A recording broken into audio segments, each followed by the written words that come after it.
जी, आदाब अर्ज़, सुबह खैर, गुड मॉर्निंग। बहुत खुशी है मुझे आज कि मैं आज उर्दू अदब पर इस सेशन में बात करने जा रहा हूँ। ये सेशन जो आनंद के फेस्टिवल के प्लेटफॉर्म से हम आज करेंगे, और उसमें हम उर्दू अदब पर और उर्दू अदब के मुख्तलिफ पहलुओं पर बात करेंगे। और मुझे बड़ी खुशी है कि आज मेरे साथ जो हाज़रीन, जो मुअज़्ज़ज़ मेहमान मौजूद हैं, वो उर्दू अदब से मुख्तलिफ तरीक़ों से वाबस्ता रहे हैं, और उन्होंने बहुत डीपली, प्रोफेशनली और आर्टिस्टिकली उन्होंने इसके साथ जो है इंगेज किया है। तो उनके तारुफ से पहले मैं ये अर्ज़ करना चाहूँगा कि उर्दू मेरा ख्याल में एक बड़ी दिलचस्प ज़बान है बरसग़ीर में, कई हवालों से, लेकिन ख़ास तौर पे अदबी हवाले से, इसलिए कि ये ज़बान जो है शायद वाहिद ज़बान है जो पाकिस्तान और हिंदुस्तान दोनों में, जिसमें लिखा जा रहा है और शुरू से लिखा जाता रहा है, यानी कि तकसीम से पहले भी और तकसीम के बाद भी जो है उसमें लिखा जाता रहा है। मेरे जहन में इस तरह की कोई और मिसाल नहीं है कि जो बरसग़ीर में कोई ऐसी ज़बान जो है, जो पाकिस्तान और हिंदुस्तान में, बंगाली ऐसी ज़बान है जो मैं समझता हूँ कि जो जिसमें लिखा जा रहा है बांग्लादेश में भी और हिंदुस्तान में भी, लेकिन पाकिस्तान और हिंदुस्तान के तनाजुर में ये वाहिद ज़बान है। क्योंकि वैसे पंजाबी भी है, लेकिन पंजाबी जो है अदब वो काफ़ी महदूद है, और ख़ासतौर पर सिंधी है, किसी हद तक सिंधी भी है। सिंधी है। लेकिन फिर उसमें स्क्रिप्ट का मसला आ जाता है कि स्क्रिप्ट जो है वो देवनागरी में वहाँ लिखते हैं अमूमन, नहीं, कुछ हिंदुस्तान लोग में तो उस स्क्रिप्ट में भी लिखते हैं। अरबी रस्म खत में भी हाँ, लिखते उस अरबी स्क्रिप्ट में भी लिखा जाता है। हैं। जी हाँ, जी हाँ, हालांकि जी। कम होता जा रहा है वो, लेकिन है। जी जी, कम है। लेकिन उर्दू की जिस तरह से रही है वो, यानी उसकी जो पैदावार, प्रोडक्ट आप कहें, अदबी हवाले से वो बड़ी मुनफरिद रही है। तो मुझे राइट। बड़ी खुशी है कि मैं आप लोगों के साथ मौजूद हूँ, और आपसे मैं मुस्तफ़ीद हूँ, आपकी गुफ्तगू से आपसे कुछ सीखने को मिलेगा मुझे। तो मेरे पास मौजूद हैं नाइमा राशिद। नाइमा राशिद ऑथर हैं, पोइट हैं, शायरा हैं और लिटरेरी ट्रांसलेटर हैं। Her work was long listed for National Poetry Competition 2019 and Best Small Fictions 2022. Her published books include Summer Worlds, which has just come out, Yoda Press 2024। नौलखी कोठी का तर्जुमा इन्होंने किया, अली अकबर नातिक की किताब नौलखी कोठी का तर्जुमा 2023 में रैंडम हाउस की तरफ से पब्लिश हुआ वो। शिकेन्स ले फ्यूजिटिव्स की तरफ से 2023 में, and defiance of the rose by Oxford University Press 2019, जो कि परवीन शाकिर की शायरी का तर्जुमा है, अंग्रेजी तर्जुमा। Her writings have been widely published in journals of repute, including Asymptote, The Scores, Wildcoat, Poetry Birmingham, RIC Journal, and Litero, among others. She's a collaborator with the UK-based translation collective Shadow Heroes, which teaches young people to embrace all aspects of their linguistic and cultural heritage. बहुत बहुत शुक्रिया नाइमा, खुश आमदीद, welcome. बहुत। Rahman Abbas is an Indian fiction writer and the recipient of India's highest literary award, Sahitya Academy Award, for his fourth novel, Rohzin, in 2018. He's also the recipient of the two State Academy Awards for his third and fourth novel, respectively, खुदा के साय में, आंख में चोली 2011 में, और रोहजिन 2017 में. He is the only Indian novelist whose work in German has received a Litpom grant funded by the German Federal Foreign Office and the Swiss South Cultural Fund. He writes in Urdu and in English. His novels deal with themes of forbidden politics and love. The largest online reading portal, Rekhta, has stated that Rahman Abbas is one of the most read Urdu novelists. Um, और इनकी किताब रोहजिन का हाल ही में तर्जुमा हुआ है अंग्रेजी में पेंगुइन रैंडम हाउस की जानिब से। रोजन has been long listed for JCB prize 2022। और रहमान साहब, बहुत खुशी हुई और खुशामदीद। शुक्रिया। शुक्रिया।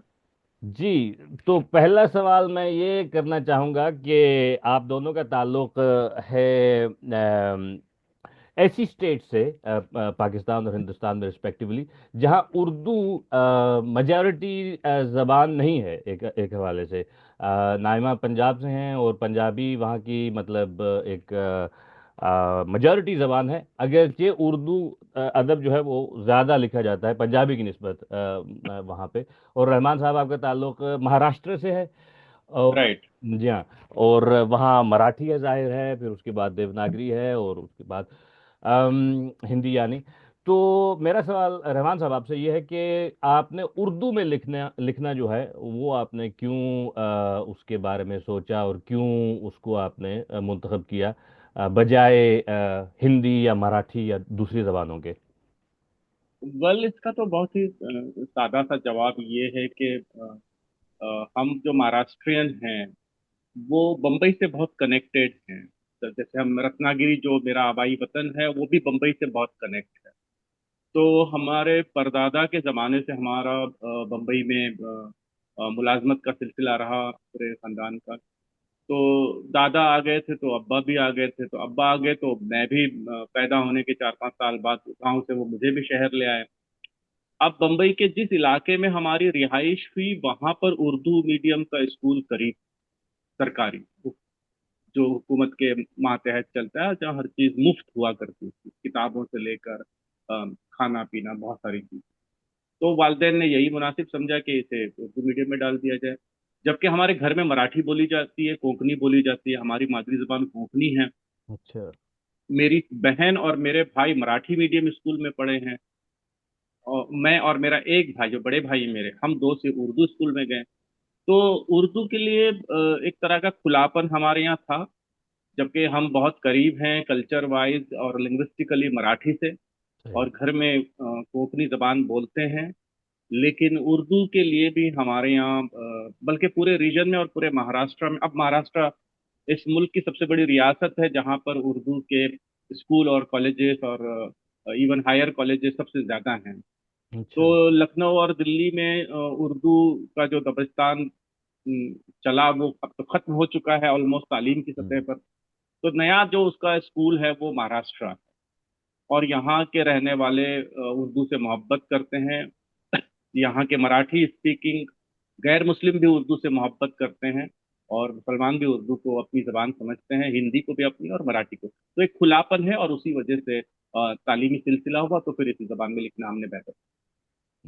ये बड़ी दिलचस्प बात आपने बताई, और मुझे इसके बारे में इल्म नहीं था कि महाराष्ट्र में उर्दू की इस कदर, उर्दू के लिए इस कदर जो है वो एक्सेप्टेबिलिटी है। और क्योंकि रिवायती तौर पे, जैसे आपने कहा दबिस्तान ने दिल्ली और लखनऊ का हवाला दिया, रिवायती तौर पे ख़ास तौर पे पाकिस्तान में तस्वुर यही है कि उर्दू हम्म। अब भी जो है, यानी हिंदुस्तान में अगर है कहीं लिखी जाती है तो वो यूपी और दिल्ली तक उसका है नहीं, उसकी वजह ये है कि यूज़ है। पाकिस्तानी मदारिस में या यूनिवर्सिटीज में जो किताबें अब तक पढ़ाई जा रही है 1950 और 60 या के दरमियान लिखी गई हैं। बिल्कुल तो बिल्कुल। अब नई सूरत हाल ये है कि उत्तर प्रदेश में तो उर्दू लोग रस्मुल खत पढ़ते भी नहीं हैं। बहुत कम बल्कि जो है। उर्दू में शायरी करते हैं वो भी शायद उर्दू रस्मुल खत में नहीं लिखते हैं, रोमन या हिंदी में लिखते हैं। तो शुमाली हिंद में उर्दू रस्मुल खत से वाबस्तगी जो थी वो उसकी कुछ वजह, ज्यादातर वजह उसकी सियासी है। हम्म। लेकिन वहां पर अब उर्दू उस तरह से राइज नहीं है जिस तरह से दूसरी रियासतों में या जुनूब में जिस तरह से उर्दू का रसूख अब है। जी जी जी जी, बहुत दिलचस्प बात है, ये मेरे लिए बिल्कुल नई बात है कि इस तरह से जो है उर्दू अभी तक थ्राइव हो रही है, और शुमाल की निस्बत जुनूब में ज़्यादा जुनूब उसका में। है। जी हाँ। तो ये बड़ी दिलचस्प बात आपने बताई। नाइमा, अगर मैं यही सवाल आपसे करना चाहूँ, अगरचे काफ़ी ये मेरा ख्याल में ज़रा ज़्यादा वाजे ये है पाकिस्तानी तनाजुर में, in Pakistani context it's a bit more obvious why you would engage with Urdu, but still a lot of people from Pakistan who are um, well versed in or fluent in both Urdu and English choose to go for English. I would like to ask you about your choice of translating and engaging in Urdu, your personal choice. So मेरी journey हमात with languages काफी अजीबो गरीब है and I am still trying to make sense of it because मेरी मादरी जुबान पंजाबी होनी चाहिए थी Right. And I should have been fluent in Urdu, लेकिन हम लोग जो कि इंग्लिश मीडियम स्कूल्स में पढ़े थे इसलिए हमें तो बचपन से यही लगा था कि हमारी मादरी जुबान इंग्लिश है। मैं एक स्कूल में जाती थी जिधर उर्दू की क्लास के अलावा सारा कुछ अंग्रेजी में होता था। और अगर आप स्टाफ रूम जाते थे किसी टीचर को बुलाने और आपने उर्दू बोल ली और आपको किसी सीनियर टीचर ने देख लिया, तो बड़ी वो शर्मिंदगी की बात होती थी। जो स्कूल की लाइब्रेरीज थी उनमें सारी किताबें अंग्रेजी की होती थी।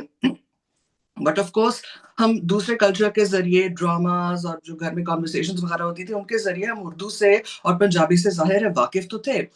उसके बाद सोने पे सुहागा ये हुआ कि मेरा जो करियर डिसीजन था वो था टीचिंग फ्रेंच। सो स्कूल के बाद मैं कॉलेज के दूसरे तीसरे साल से आई स्टार्टेड लर्निंग फ्रेंच। तो पहले मुझे लगता था कि मादरी ज़ुबान इंग्लिश है, उसके बाद मुझे लगा कि दूसरे नंबर पे फ्रेंच है और उर्दू और पंजाबी कुछ बैकग्राउंड में ही रह गई। और फिर फ्रेंच के साथ बहुत लंबा अरसा एंगेजमेंट रही, पहले सीखी फिर सिखाई पढ़ाई। तो 10-15 साल थे जिंदगी के जिसमें मैं सारा कुछ फ्रेंच में कंज्यूम करी थी। और वो सारा पीरियड जब खत्म हुआ तो उसके बाद आपने सोचा कि भाई ये अंग्रेजी और फ्रेंच में तो फ्लुएंसी है, लेकिन ये उर्दू और पंजाबी को कब सीरियसली पढ़ना है। और मेरे फादर इन लॉ जो कि बहुत शौक रखते थे उर्दू अदब का, और उनके पास पूरी एक लाइब्रेरी थी जिसमें beautiful collection of Urdu literature. वो मैं देखती थी दो थाउजेंड्स ऑफ बुक्स, और मैं देखती थी कि ये आई कैन नॉट, मैंने कभी इनको सीरियसली पढ़ा ही नहीं है। तो उन्होंने भी मुझे कहा कि भाई अंग्रेजी और फ्रेंच तो बड़े शौक से पढ़ी होती है, इन पे कब आना है। तो वैसे ही मैंने I started paying attention I think good 10-12 years ago. और फिर जब मैंने पढ़ना शुरू की तो मुझे एहसास हुआ कि I was missing out on so much. और जहां तक आपने पूछा the choice to translate from Urdu, तो मैं सिर्फ उर्दू से नहीं ट्रांसलेट करती, मैं उर्दू से भी करती हूँ, पंजाबी से और फ्रेंच से भी करती हूँ। लेकिन अभी ये जो एक फेज मेरा गुजर रहा है, मेरा ख्याल से अगले 5-6 साल मैं उर्दू पे फोकस करना चाहती हूँ। और जैसे रहमान साहब ने भी कहा कि उर्दू लिटरेचर के अंदर बड़ी इंटरेस्टिंग डेवलपमेंट्स हो रही हैं, और मैं ये देख रही हूँ कि कहाँ वो जमाना था जब हमें लगता था या मुझे लगता था कि उर्दू पढ़ने के लिए सिर्फ एक किताब के जरिए आप पढ़ सकते हैं, मगर एज रहमान साहब जस्ट सेड कि अब जो उर्दू के शायर हैं वो भी रोमन की लैंग्वेज में, रोमन उर्दू में शायरी कर रहे होते हैं। और मुझे आई एम रियली एक्साइटेड कि ऑफ कोर्स अब मैं ट्रांसलेट कर रही हूँ, और मुझे ज्यादातर क्लासिकल लिटरेचर से ज्यादा मुझे कंटेम्प्रेरी उर्दू लिटरेचर बहुत ज्यादा एक्साइट करता है। मैं उसमें ये देख रही हूँ कि व्हाट्स रियली फैसिनेटिंग इज कि वो जो जुबान है उसकी जो रेलेवेंस है टू द 21st सेंचुरी, और उसकी जो डिफरेंट मीडियम्स ऑफ कंजम्पशन बन रहे हैं। फॉर एग्जांपल अभी ये रेख्ता की जो प्लेटफॉर्म है उस पे आपने देखा होगा, उसकी जो वेबसाइट है उसमें सारा कुछ एक खास स्क्रिप्ट्स में लिखा होता है। एंड आई थिंक कि उर्दू की या किसी भी जुबान की तरक्की के लिए बहुत जरूरी है कि उसमें हमेशा इनोवेशन आए and should keep up with the time. मेरा ख्याल से आजकल के बच्चों से वैसे ही ये डिमांड करना बिल्कुल गलत है कि आप उनसे कहेंगे अगर तुम किताब नहीं पढ़ते तो इसका मतलब है कि आप नहीं पढ़ते। No, that's not true. किताब एक जरिया है और बहुत से जरिए हैं। नेटफ्लिक्स पे डॉक्यूमेंट्रीज हैं। मैं अक्सर अपने बेटे से लड़ी होती हूँ कि you don't read books, but whenever I am in a debate with him I realize कि he is so knowledgeable because उसने फर्क फर्क जराए से वो इंफॉर्मेशन कंज्यूम की भी होती है, अब्सॉर्ब की भी होती है, और उस पर बहुत सोचा हुआ है। तो मैं बहुत एक्साइटेड हूँ ये देखने के लिए कि ट्रांसलेशंस के जरिए उर्दू का जो लिटरेचर है उसकी रसाई कहाँ कहाँ तक होती है। जो परवीन शाकिर की किताब थी जो 2019 में, आज से 6 साल पहले रिलीज हुई थी, अभी तक मैं उस पर इंटरव्यूज दे रही होती हूँ, और जो जनरेशन है जो उस किताब को कंज्यूम करी है वो एक बिल्कुल डिफरेंट एज ग्रुप है। और मेरे लिए सबसे बड़ा कॉम्प्लीमेंट, सबसे बड़ी तारीफ मेरे लिए ये होती है कोई कोई कोई मुझे कहे कि your translation got me excited about Urdu poetry, because that is the purpose. The translation is not an end unto itself. Translation इसलिए है कि वो सारी जनरेशन जो मेरी तरह इंग्लिश मीडियम स्कूल्स में पढ़ी थी या इधर यूके के मुकीम हैं, दे लव उर्दू, मगर कभी जिंदगी में टाइम नहीं मिला या तवज्जो नहीं दी आपने, तो उस ट्रांसलेशन के वसीले से वो रिकनेक्ट कर रहे हैं, और मेरे लिए बहुत खुशी की बात है। And that's why I think for the next 5 years मेरे भी ट्रांसलेशन के जो प्रोजेक्ट्स हैं वो कंटेम्प्रेरी उर्दू लिटरेचर पे ही फोकस्ड होंगे। बहुत शुक्रिया नाइमा। और ये बड़ी दिलचस्प बात है कि वाकई जैसे रहमान साहब ने भी कहा पहले कि हमने जो उर्दू कंज्यूम की, ख़ासतौर पे मेरा ताल्लुक़ ये है एक उर्दू मीडियम बैकग्राउंड से रहा है और उर्दू मीडियम मेरी एजुकेशन रही, लेकिन मैं बहुत ज़्यादा रिलेट कर सकता हूँ नाइमा आपकी बात से भी, क्योंकि मेरी एज में बहुत से यानी कंटेम्प्रेरी मेरे जो पीयर्स थे वो इंग्लिश मीडियम ही में पढ़े, और बिल्कुल उस तरह से जैसे आपने बताया, स्कॉलास्टिक उनका जो था, एक एनवायरनमेंट जो थी वो उसी तरह से थी कि वो इंग्लिश की तरफ ज़्यादा एम्फेसिस दिया जाता था। तो बहरहाल ये है कि मेरी जो उर्दू मीडियम में भी रह करके जो उर्दू अदब से हमारा यानी निसाबी तौर पे जो वास्ता रहा, मेरा और दूसरे जो लोग थे मेरे साथ पढ़ने वाले, उनका ये था कि वो क्लासिकी अदब ही से उनका ताल्लुक, यानी उनका वास्ता रहा या उनका जो एक्सपोजर रहा। और वो एक ख़ास हद तक, जैसे रहमान साहब ने कहा, 50 की दहाई तक जो है। और अगर मैं कहूँ कि हिंदुस्तानी जो अदब जो है, उर्दू ख़ास तौर पे जो हिंदुस्तान में लिखी गई है, हिंदुस्तान में उर्दू अदब में जो लिखा गया है 50 के बाद या तकरीम के बाद, वो बहुत कम पहुंच पाया है जो है सरहद पार। और ख़ास तौर पे निसाबी हद तक। फिर उसमें मेरा ख्याल में कुछ सियासी वजूहात भी आ जाती हैं, डिप्टी नज़ीर अहमद या प्रेमचंद जो हैं वो पढ़ाए जाते हैं, लेकिन वो थोड़े हार्मलेस हैं इस हवाले से कि वो उनमें कोई वो सियासी कंट्रोवर्सी नहीं है। तो बहरहाल मैं ये पूछना चाहूँगा रहमान साहब आपसे कि जो उर्दू अदब आपने मुंतखब किया लिखना, उसमें उर्दू में मुख्तलिफ वजूहात आपने बताई, उसकी पजीराई, उसकी जो है परसेप्शन, वो हिंदुस्तान और फिर पाकिस्तान में ख़ास तौर पे मैं आजकल देखता हूँ आपकी बहुत सी माशाल्लाह जो हैं किताबें वो पाकिस्तान में छप रही हैं। तो आपको क्या मसाइल पेश आए और उसके बाद पजीराई जो है हिंदुस्तान और पाकिस्तान दोनों में कैसी रही? तो ये सवाल है मेरा आपसे। अ, देखिए, हमारे हम लोगों ने जब लिखना शुरू किया वो लेट 90s, यानी 96 में मैंने मास्टर्स किया बम्बई यूनिवर्सिटी से। और ये वो पीरियड था जब हम लोगों ने शुरू शुरू में कहानियां लिखनी शुरू। वहां से लेकर 2008-9 तक सोशल मीडिया हम लोगों के लिए अवेलेबल नहीं। हो सकता है मगरिब में रहा हो, लेकिन यहाँ मोबाइल सर्विसेज उतनी ज्यादा नहीं थी, मोबाइल बहुत महंगा था जिनके पास था। तो 9 के बाद ही मोस्टली लोगों ने सोशल मीडिया से कनेक्ट हुए। हम्म। तो मेरी जनरेशन वो है जिसने सोशल मीडिया के एज से पहले लिखना शुरू किया। तो हम लोगों के लिए रसाइल, कुछ रसाइल वहां से आ जाते थे, कुछ यहाँ से रसाइल तब वहां जाते थे। तो बहुत कम होता था कि साल में 2-3 बार लोगों को पता चलता था कि किसकी तकलीफ वहां छपी है, किसकी हम्म। यहाँ छपी। तो वो जो लेन देन था वो बहुत ही मतलब सुस्त रहो था। लेकिन 2008 के बाद जब फेसबुक पर लोग कनेक्ट हुए दोनों तरफ से, तो वो फासले जो 40-50 वर्षों से जो दूरियां पैदा हुई थी वो 40-50 दिनों में घटने लग गई, ऐसा महसूस होने लगा। हम्म। सबको ये पता चल रहा है कि कौन कहाँ लिख रहा है, किस जबान में लिख रहा है, किस सिंथ में लिख रहा है, किसका जौक क्या है। बुजुर्ग लोग जो थे, जो वाकई में 70 के करीब हैं, वो भी कनेक्ट हुए और उनको भी हमने देखा, उनसे भी बातचीत की। यानी मेरी फहमीदा रियाज से और दूसरे लोगों से सोशल मीडिया के रास्ते के जरिए ही राब्ता हुआ। असद मोहम्मद खां से राब्ता हुआ। तो कहने का मतलब है कि ये यहाँ से कनेक्शन हुए, उसके वहां आते आते मेरे 3-4 किताबें छप चुकी थी। तो वहाँ के पब्लिशर्स को भी इस बात का इल्म था, और जब रूजिन की पजीराई हुई और उसका जर्मन में तर्जुमा हुआ, तो उसके बाद पाकिस्तान के पब्लिशर्स ने भी राब्ता किया। और शुरू में तो ज्यादा पजीराई तो खैर अपनी जगह, लेकिन जो चैलेंजेस होते हैं वो लिटरेचर में आपके मुआसरीन के साथ आपके ताल्लुकात होते हैं। मुआसरीन के साथ अगर बिलफर्ज के आपने तनकीद में अपने को स्टैंड लिया है, जैसे मेरा काफी स्ट्रॉन्ग पोजीशन रही है उर्दू जदीदियत को लेकर, जिसे जब मैंने बाद में 2004 में अंग्रेजी से मास्टर्स किया, तो मेरा डायरेक्ट मुताला हुआ अंग्रेजी अदब का। And then I realized that the kind of modernism was introduced in Urdu is little bit it's discouraging to the speaking about political areas and political narratives. तो वो पोजीशन, उसके बाद फिर मैंने वारिस अलवी को तफसील से पढ़ा, नारंग साहब को तफसील से पढ़ा, और इवन शमीम हनफी को तफसील से पढ़ा। फिर मुझे लगा कि फारूकी साहब की जो जदीदियत है वो थोड़ी डामाडोल किस्म की है। तो मेरा फिक्शन की तनकीद को लेकर उनसे काफी डिस्प्यूट रहा। इन चीजों का आपका असर पड़ता है जब कोई पब्लिशर आपको उर्दू में शाया करना चाहता है, क्योंकि हमारे यहाँ तख्लीक से ज्यादा ताल्लुकात मानी रखते हैं। और एक जमाना था जो अब नहीं है, तब लोग डिक्टेट करना चाहते थे कि कौन कहाँ से छपेगा, ये इसमें कुछ लोग अपना रोल अदा करना चाहते थे। वो हमारे उसमें हमारे नाकिदीन भी शामिल हैं, और हमारे नाकिदीन की पजीराई करने वाला एक हल्का भी शामिल है जो हमेशा अदब में रहता है।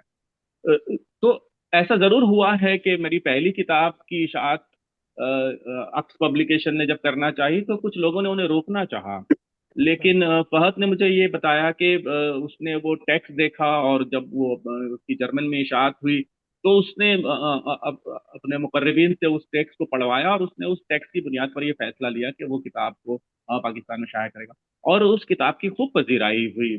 उसको अब बाद में सिटी बुक प्रेस ने भी छापा है, वो एडिशन भी ऑलमोस्ट खत्म होने आया है।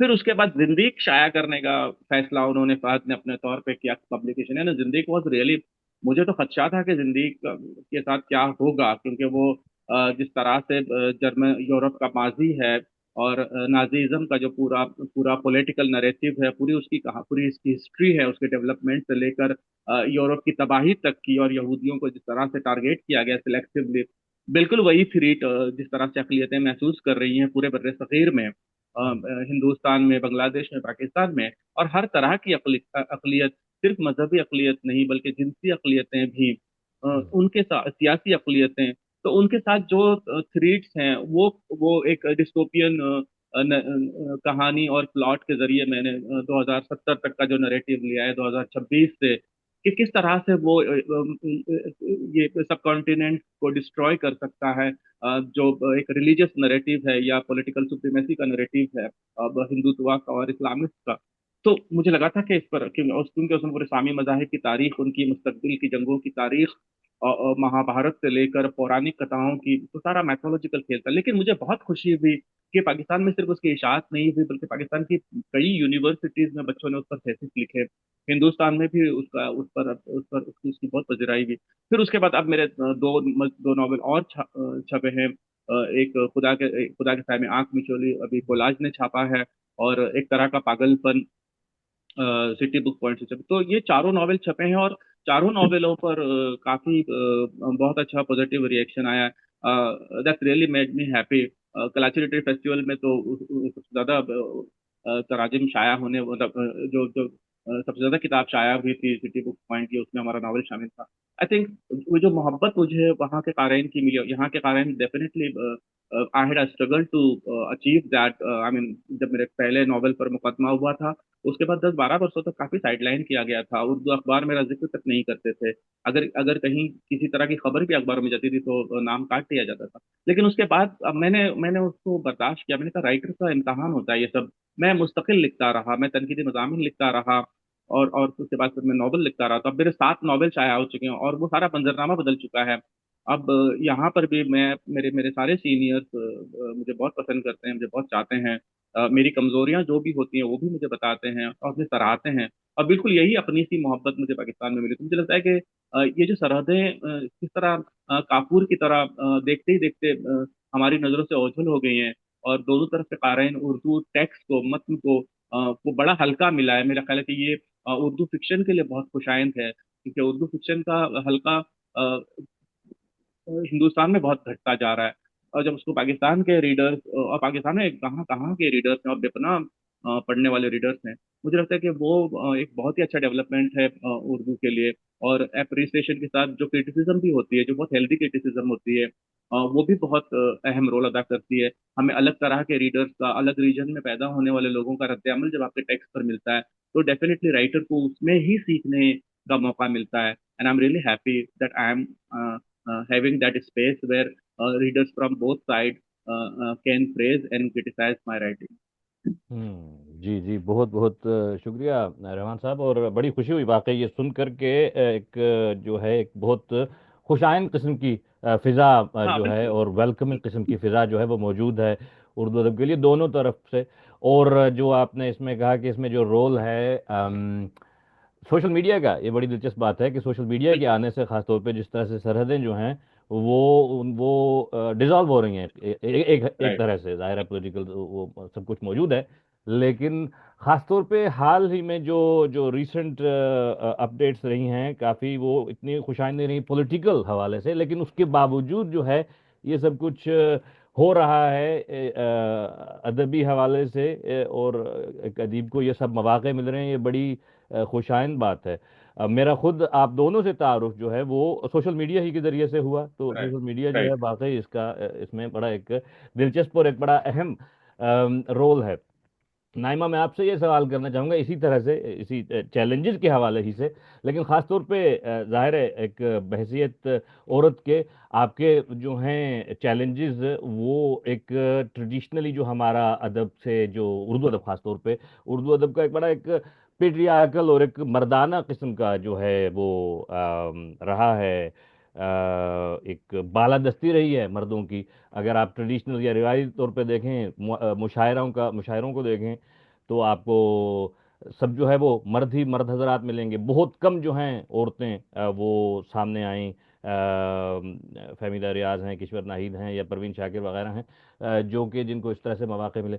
तो उर्दू अदब में, उर्दू अदब के साथ जो इंगेजमेंट है आपकी बहसियत औरत के, और फिर उसके बाद ये कि जो उसके चैलेंजेस उसमें आपको सामने आए, अगर आप उस पर बात करना चाहें तो बड़ी मुझे यानी कि मैं समझता हूँ कि बड़ा फ़ायदेमंद होगी वो बात सबके जी, लिए। हमाद, इससे पहले कि मैं आपके सवाल का जवाब दूं, मैं रहमान साहब आपको एक और न्यूज़ बताना चाहती हूँ जिसको सुन सुन के आपको और ज्यादा खुशी होगी। मैं इधर यूके में रहती हूँ, तो जो मेरी लोकल लाइब्रेरी है, it's called the curve. It's a beautiful. अच्छा। के अंदर एक लैंग्वेजेस का सेक्शन है, पोलिश, गुजराती, पंजाबी वगैरह। तो उसके अंदर जो उर्दू का सेक्शन है, उसमें आपकी सारी कलेक्शन मौजूद है। अरे वाह, दैट्स गुड। मैं आपको वाह, भेजूंगी अगली बार जब जाऊंगी तब। शुक्रिया। जी, अच्छा। खुशी, खुशी। सॉरी। जी, नहीं, हम मैंने कहा खुशी हुई, दैट्स इट। जी, मैं आपको पिक्चर भेजूंगी इंशाल्लाह। श्योर। अच्छा, तो हम आपके सवाल के जवाब में, जी, it is, I mean, chauvinism is, या वो जो एक क्या कहना चाहिए, शोविनिज्म मेल डोमिनेंस एक उस माहौल में ऑब्वियसली उसको नेविगेट करते हुए एज अ वुमन मुश्किल होती है, मगर एट द सेम टाइम मैं ये भी समझती हूँ कि एक culture, it is what it is. I mean, अगर वो है एक पेट्रियार्कल कल्चर, तो आप उसको आर्टिफिशियली, उसको कॉस्मेटिकली उसको चेंज नहीं कर सकते। अभी हम, आपको मालूम होगा, अनान के सिलसिले में हम 4-5 और उर्दू के पैनल्स क्यूरेट कर रहे थे, तो हर जगह यही इशू आ रहा था कि मुझे वो मैनल लग रहे थे, और उसमें मुझे फीमेल रिप्रेजेंटेशन बहुत कम लग रही थी। तो फिर मैंने सबीन से डिस्कस किया, हमने यही सोचा कि हाँ ठीक है, this is less than ideal, लेकिन अगर जेन्युइनली एक लिटरेरी सीन में एक प्रॉब्लम है, तो उसको आर्टिफिशियली मास्क भी तो नहीं किया जा सकता। जहां तक आपने कहा कि जी, इसकी वजह से ऑब्वियसली काफी दुश्वारी पेश आती है, मगर मैं भी, आई मीन, राइटर्स घबराने वाले तो होते नहीं है, तो मैं इन आदमियों को कर दूंगी। Not something that is going to deter me. Also, it also makes me realize कि मैंने कभी इस तरह लिटरेचर को जेंडर के लेंस से नहीं एक्सक्लूसिवली देखा। I read books by men and by women. मैंने नहीं अभी तक ये फैसला किया। कुछ ट्रांसलेटर्स, कुछ राइटर्स ने किया है फैसला, they only read books by women और they only translate books by women. मैं अभी तक वहां तक नहीं पहुंची, बिकॉज मुझे लगता है कि दोनों के पॉइंट्स ऑफ व्यू सुनना बहुत इंपॉर्टेंट है। हाँ, मुझे ये जरूर लगता है कि एज अ ट्रांसलेटर आपकी जो चॉइस है, वो सिर्फ एक लिटरेरी चॉइस नहीं होती, वो एक बहुत पॉलिटिकल चॉइस होती है, क्योंकि आप ट्रांसलेशन के जरिए, आप एक अपने एक्शन के जरिए, आप एक डिसीजन के जरिए, जिसमें आपने डिसाइड कर दिया कि अच्छा, मैंने 2 साल इस प्रोजेक्ट पे सर्व करने हैं और इसको दुनिया में लेके आना है, आपने ये कह दिया है अपने एक्शन के जरिए कि ये प्रोजेक्ट मेरे नजदीक इम्पोर्टेंट है और ये इट डिजर्व्स इम्पोर्टेंस। और आपने जब ये कह दिया, तो फिर पब्लिशर ने भी कह दिया, और फिर वो आहिस्ता आहिस्ता उसका रिपल इफेक्ट, वो it will slowly change the world, जिस तरह मैं देख रही हूँ विद परवीन शाह की ट्रांसलेशन। तो हाँ, मुझे ये जरूर एहसास होता है ट्रांसलेट करते हुए कि as a woman, yes, there are challenges, of course, but also as a woman, I realize कि कितना पावर है। परवीन शाकिर, आप दोनों को मालूम है, Parveen Shakir is so popular कि जब मैं परवीन शाकिर के ऊपर काम करी होती थी, तो मेरे पास एक किताब होती थी उनकी कुलियात की, माए तमाम, और उसके ऊपर उनकी उनकी पिक्चर थी। तो सारे वेटर्स और जो बाकी कैफेज के अंदर लोग होते थे, वो सारे उनकी शक्ल पहचान के आते थे मेरे पास। This was when I was in Jeddah. So they would come and they would say कि ये तो परवीन शाकिर है, ये तो हमारी शायरा है। मैं बताती थी कि हाँ जी मैं ट्रांसलेट कर रही हूँ। ड्राइवर्स तक उनकी शक्ल पहचानते थे, और मैं सोचती थी कि दिस इज अ वुमन जो कि I do not think Fahmida Riaz या किशोर नहीद की इस लेवल की पॉपुलैरिटी है। She had this this unique क्या कहना चाहिए स्टैचर कि वो मैसेस तक वो पेनिट्रेट कर चुकी थी। अब उसकी जो भी वजह है, शी वाज ब्यूटीफुल व्हाटएवर, मगर मैं सोची थी कि for a poet who is that popular, उनकी एक भी translation with a standard good quality publisher, it does not exist in the world. और उससे मुझे एहसास हुआ कि as a woman yes there are challenges, और वो रहेंगे, मैं चैलेंजेस से नहीं घबराती, मैं उनको एम्ब्रेस करती हूँ। But it also made me realise कि मेरे पास कितनी पावर है कि आप अपने skill को as a translator you can put it in the service of a woman who might be a brilliant poet, लेकिन nobody has taken the time to translate and put out a good quality translation. So that's just one of the challenges. I think there are some other challenges that I would like to talk about. अब हम आपकी और मेरी काफी conversation रही Yeah. है about the challenges of navigating the publishing in Yeah. तो उसमें मैं देखती हूँ कि एक तो I would love to hear कि रहमान साहब का क्या कमेंट है इसके बारे में। मैं अभी उर्दू के नॉवेल्स और शॉर्ट स्टोरी कलेक्शंस पढ़ी होती हूँ, तो आपको नजर आता है साफ, at least I am speaking for the Pakistani side at least, there is no concept of developmental editing. आपको पता चलता है इस काम के ऊपर एडिटर का फीडबैक नहीं आया, क्योंकि फॉर एग्जांपल अभी मैं एक काफी नामवर अदीबा की शॉर्ट स्टोरी कलेक्शन पढ़ी हूँ, तो मैं देख रही हूँ कि the best story are very good, they are excellent, लेकिन उसमें एक्चुअली 5-6 स्टोरीज हैं जो कि डेवलप ही नहीं हुई, वो यानी कि 2 पेजेस की हैं, वो क्यों हैं उस कलेक्शन में? आपको नजर आ रहा है कि ये सिर्फ ये एडिटर का काम था कि वो कहता कि जी या तो इनको पूरी तरह डेवलप करें या इनको इस कलेक्शन से रिमूव करें, क्योंकि इनको डालने से कलेक्शन को हार्म पहुंच रहा है। तो वो मुझे लगता है कि that is an important point that we should talk about कि एडिटोरियल फीडबैक क्यों नहीं होता। इसी तरह एक नॉवल जो मैंने ट्रांसलेट किया था उसमें भी आपको नजर आ रहा था कि there was no concept of editorial feedback, और एज अ ट्रांसलेटर बहुत मुश्किल होता है बर्दाश्त करना to you know not give that editorial feedback. As a result वो जो ट्रांसलेटर का काम है वो दुगना तिगना हो जाता है। So that is one thing. उसके अलावा फिर आपको पता है जो पब्लिशर्स का कम से कम पाकिस्तान में जो सीन है, मेनी ऑफ द पब्लिशर्स जो कि उर्दू में पब्लिश कर रहे हैं वो एक काइंड ऑफ, वो कहते तो नहीं है लेकिन वो एक self publishing kind of model होते हैं। लाइक उनकी कॉन्वर्सेशन में ये इम्प्लिसिट होता है कि ऑथर खुद पे करेगा। क्यों पे करेगा भाई? ऑथर ने आपको तख्लीक करके दिया है काम, आप इन्वेस्ट करेंगे और आप मार्केट करेंगे और फिर उसका रिटर्न आएगा। So, इस तरह के प्रेशर्स के साथ how can you expect there to be good quality work and good quality translations? फिर एक और जो पॉइंट जो इधर रहमान साहब ने जिक्र किया कि ये एक एक कल्चर है जिसके अंदर रिलेशनशिप्स और ये ताल्लुकदारी बहुत इंपॉर्टेंट है।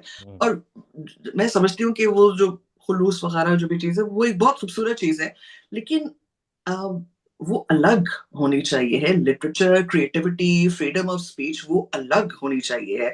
मैं देखती हूँ कि ट्रांसलेशन के प्रोजेक्ट्स आप अगर आप कर रहे हैं, तो अगर आपकी जो जो राइटर है दे आर वेरी रिनाउंड और उनको काफी पजीराई मिली हुई है उर्दू में, तो उनकी फैमिली का, even if she is not alive, उनकी फैमिली का या उनके जो स्टेक होल्डर्स हैं उनका जो कंट्रोल है, they have no business. I am a translator, I know what I am doing. मेरा एडिटर, मेरा पब्लिशर मुझे बताएगा कि आम बंदे से तो मैं क्यों पूछूंगी, जिस तरह तो काम खराब होएगा। वो वहां पे मुझे लगता है कि you can not give honest feedback without disturbing the relationship, and I don't like the pressure. I mean obviously मैंने देखा है कि जैसे जैसे लोग आपके साथ टाइम गुजारते हैं वो समझते हैं कि आपकी भी नीयत ठीक है और आप प्रोफेशनलिज्म के तहत उनको बता रहे हैं कि प्लीज अभी चुप कर जाइए, मगर ये अननेसेसरी प्रेशर है। क्रिएटिव बंदा जो है, जो प्रोफेशनल है, उसको पता है उसने कैसे काम करना है, उसने जो फीडबैक लेना होगा, जिससे लेना होगा वो ले लेगा।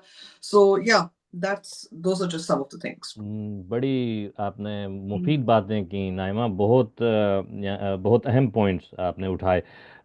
और मैं रहमान साहब से इन के बारे में राय लेना चाहूँगा, लेकिन उससे पहले मैं ये अर्ज करूँगा कि मुझे लगता है कि एडिटोरियल, जो आपने एडिटोरियल उस पे बात की, एडिटिंग पे बात की, कि वो मेरा ख्याल में उसका सिरे से वजूद ही नहीं है। रिवाइज तौर पे तो मेरा ख्याल में रहा ही नहीं, अब है या नहीं है हाल में उसके बारे में मैं नहीं जानता, लेकिन जो मैं पढ़ता हूँ उर्दू अदबी किताबें, वो उसमें बहुत सी गलतियां, यानी एक तो है ना डेवलपमेंटल एडिटिंग पे आपने बात की, वो तो बाद की बात है। एक जो प्रूफ रीडिंग का तस्वुर है वो ही मौजूद नहीं है। मुझे ये लगता है कि उसमें जो है आपको खास यानी कि एक बड़ी आम सतह की जो है स्पेलिंग की गलतियां वो नजर आती हैं उसमें आपको। फिर उसके बाद जो है ये कि कोई इस हद तक जाए कि वो स्टोरी का जो है स्ट्रक्चर देखे, या उस पे कोई उस किस्म की जो है प्लॉट के हवाले से कोई राय दे, या वो उसमें कोई आप, वो तो मुझे लगता ही नहीं है कि मौजूद है उर्दू अदब में। और ये बड़ी एक हैरत अंगेज बात है, क्योंकि जो बाकी हैं अंग्रेजी अदब की मिसाल लें आप, उसमें एडिटिंग जो है बहुत ही अहम किरदार अदा करती है, एक बहुत अहम स्टेज है आपकी जो लिखाई है और पब्लिशिंग है उसके दरमियान जो है एडिटिंग, एडिटर का जो रोल होता है वो बहुत अहम होता है। और उस पर बहुत ज़्यादा वक्त एनर्जी सर्व की जाती है, और वो की जानी चाहिए ताकि प्रोडक्ट जो है वो एक बड़ी यानी कि बेहतरीन सतह पर सामने आए। तो एक तो इस हवाले से मैं रहमान साहब से भी पूछना चाहूंगा कि उनकी क्या, उनका तजुर्बा क्या रहा है इस पे। और दूसरी बात आपने की कि जो सेल्फ पब्लिशिंग का है, ये बड़ी अहम बात है, और ये भी एक बड़ा मैं समझूंगा कि इससे अदब को नुकसान पहुंच रहा है और पहुंचता आया है। रऊफ पारेख का एक मजमून मेरी नज़र से गुजरा कुछ अर्सा पहले, और उसका मैंने हवाला दिया एक मजमून में, जिसमें बड़ी दिलचस्प बात है कि मैं आप दोनों का काम मैंने उसमें रिव्यू किया था हाल ही में वसाफिरी के लिए। तो वो जो मजमून है रऊफ पारेख साहब का, वो उसमें वो ये कहते हैं कि पब्लिशर्स जो हैं, उर्दू पब्लिशर्स, वो रिस्क नहीं लेना चाहते, या रिवाइज तौर पे कम से कम वो रिस्क लेने से घबराते रहे हैं। और इस वजह से वो क्या करते हैं कि वही जो वो क्लासिकल हैं, मंटो है, चुगताई हैं, या बेदी, कृष्ण चंद्र वगैरह, जिनको जो वो जानते हैं कि वो उनके पढ़ने वाले मौजूद हैं, उन्हीं को वो रिसाइकल कर रहे हैं, नए अदीब को मौका नहीं देते, अनलेस नया अदीब जो है वो खुद से स्पॉन्सर करे, और उस तरह से वो फिर वो फौरन जो है उसको वो कर देते हैं। तो ये रहमान साहब आपकी मिसाल जो है मैं समझता हूँ काफ़ी इस मामले में एक किस्म की यूनिक है कि आपने वो ब्रेक थ्रू कर लिया, क्योंकि वो ब्रेक थ्रू जो है वो बहुत कम मिलता है, unless you have a lot of contacts and all those things. तो ये जो हैं ये दो पॉइंट्स, इन पे मैं रहमान साहब आपकी भी राय लेना चाहूंगा। मैं सबीन का सवाल देख रहा हूँ यहाँ पे, उन्होंने लिखा है कि from publishing point of view I have had a conversation about the non availability of scripts or perhaps access to it by many independent or small publishers. um, that's an interesting point, क्योंकि मेरा ख्याल में script तो मौजूद हैं, available available हैं script, यानी कि पब्लिशर्स जो हैं वो उनको मिलते हैं, लेकिन आगे वो फिर उसको कैसे देखते हैं। बहरहाल, तो रहमान साहब यही इन पॉइंट्स पे आपका, आपकी क्या राय है? ओके। ओके, मुझे बहुत खुशी हुई नईमा साहिबा को सुनते हुए इन मौजूआत पर, क्योंकि ये उर्दू के बहुत नाजुक मौजूआत हैं, उर्दू फिक्शन से ताल्लुक के। सबसे पहला सवाल है कि उर्दू में एडिटिंग का क्या तस्वुर। हम्म। उसका जवाब ये है कि उर्दू में एडिटिंग का कोई वजूद नहीं है। अब मिसाल देखिए, आग का दरिया जब खुशवंत सिंह ने पढ़ी, तो खुशवंत सिंह ने कुरतुल हैदर को मशवरा दिया था कि मैं इसे अगर एडिट कर रहा हूँ तो कम से कम 2 से कम हो जाए। तो कुरतुल हैदर के जमाने से लेकर मेरे मुआसरीन तक हमारी किताबें जो शाया होती है, वो जो भी पब्लिशर है, सिवाय एक दो पब्लिशर ऐसे हैं मेरी निगाह में जिन्होंने अब किताबों को एडिट करना शुरू किया। एडिट से उनकी मुराद जो है वो भी एडिटिंग नहीं है, वो सिर्फ उसका इमला दुरुस्त करना है, proof reading. Proof reading. Hmm. एक वहाँ एक पाकिस्तान में और एक हिंदुस्तान में जो कुछ किताबों का प्रूफ देख लेते हैं उसको वो एडिटिंग समझते हैं, जो एडिटिंग नहीं है। हम्म। नईमा साहिबा बेहतर तौर पे जानती है, और चूंकि मेरी जो पेंगुइन से 2 नॉवेल छपे हैं, तो मुझे वो एडिटिंग का पूरा तस्वुर समझ में आया है। हम्म। लेकिन उर्दू के पब्लिशर को नहीं है। दूसरा, उर्दू का पब्लिशर एक आदमी अफोर्ड नहीं कर सकता, क्योंकि उर्दू में जो आदमी एडिटिंग की सलाहियत का हामिल होता है वो प्रोफेसर बन जाता है, उसे बहुत जल्दी मुलाजमत मिलती है। जरा सा उसका इमला दुरुस्त हो और कवायद का उसे शऊर हो, तो वो उर्दू में खुद को नक्काद के तौर पे मनवा लेता है। क्योंकि इल्मियत इतनी कम है। जहाँ इल्म का डिस्कोर्स मानी रखता है, जहाँ मिशेल फोको या दरेदा जैसे लोग इल्म का डिस्कोर्स लेके आगे बढ़ते हैं, उर्दू का आदमी सिर्फ आपकी इस्लाह करके वो डिस्कोर्स कायम करता है कि फला के यहाँ ये अल्फाज गलत है, फला के यहाँ ये तसनीस की गलती है, फला के ये लफ्ज़ तो तानीस, इसका इसका मुजक्कर ये होना चाहिए। ये बहस चलती है उर्दू की अकेडमिया में। काफी काफी डिक्लाइन अकेडमिया है। तो पब्लिशर उसको अपॉइंट नहीं कर सकता क्योंकि वो अलग से उसको पे करना पड़ेगा। उर्दू का पब्लिशर प्रूफ रीडर भी अफोर्ड नहीं कर पाता। और इसीलिए उर्दू के जो बेशतर राइटर्स हैं वो सेल्फ पेड हैं। वो पब्लिशर को एक रकम देते हैं, 30,000 40,000 दोनों मुल्कों में, और वो किताब छपती है और पब्लिशर की जिम्मेदारी उसको बेचना नहीं है। तो चुनांचा ये पब्लिशिंग इंडस्ट्री उर्दू की है, ये दरअसल पब्लिशिंग इंडस्ट्री भी नहीं है। ये एक तरह का एजेंट है जो वो स्क्रिप्ट जैसे वो तैयार करके देता है शायर या अदीब, वो एज इट इज उसको प्रिंट में भेजता है, वहां से 200 300 400 कॉपियां लाकर उसको उसको कुरियर के जरिए भेज देता है। फिर वो राइटर अपने दोस्तों को यहाँ वहां से बीवी के अखराजात के, बच्चे के स्कूल के अखराजात के पैसों में से कुछ पैसे मजीद निकाल कर उसका डाक का खत बर्दाश्त करके वो अपने दोस्तों को पढ़ने भेजता है। दोस्त भी किताबें पढ़ते नहीं है, ऐसे ही रख देते हैं, क्योंकि मुफ्त की किताब की कोई कोई उसकी इज्जत ही नहीं होती, उसका एहतराम ही नहीं होता। ये बेसिक सिनारियो है, लेकिन इस सिनारियो से बाहर जाना चाहिए। मुस्बत बात जो मुझे नजर आ रही है वो मैं ये देख रहा हूँ कि पाकिस्तान में जिस तरह से अली अकबर नातिक ने अपनी रीडरशिप बनाई है, या हिंदुस्तान में खालिद है, मैं हूँ, और एक दो लोग हैं जिनकी रीडरशिप बनी है किसी हद तक। तो जब आपके यहाँ ऐसे राइटर्स आएंगे जिनकी अपनी रीडरशिप होगी, तो पब्लिशर उनसे पैसे नहीं तलब करेगी, बल्कि उनको कुछ मुआवजा या जो भी उनका उनका उनकी रॉयल्टी बनती है वो देने के लिए आमादा हो। तो अगर हम इस स्टेज तक आए हैं, तो कहीं ना कहीं हमारा उसमें पैशन इन्वॉल्व है, हमारा उस क्राफ्ट के साथ बहुत शदीद इन्वॉल्वमेंट है। बावजूद इसके हमारे अपने ड्रॉबैक्स हैं। हम उसको उस तरह से, हमारे पास एडिटर्स नहीं होते हैं कि जिनके पास वो उर्दू में मुसव्विदा जाए और उस पर उस तरह से मेहनत हो, काम हो। ये सारे, इन सारी कमियों के बावजूद हम, जैसे मैं एक नॉवेल पर 8 या 9 या 10 बार एक ड्राफ्ट पे काम करता हूँ।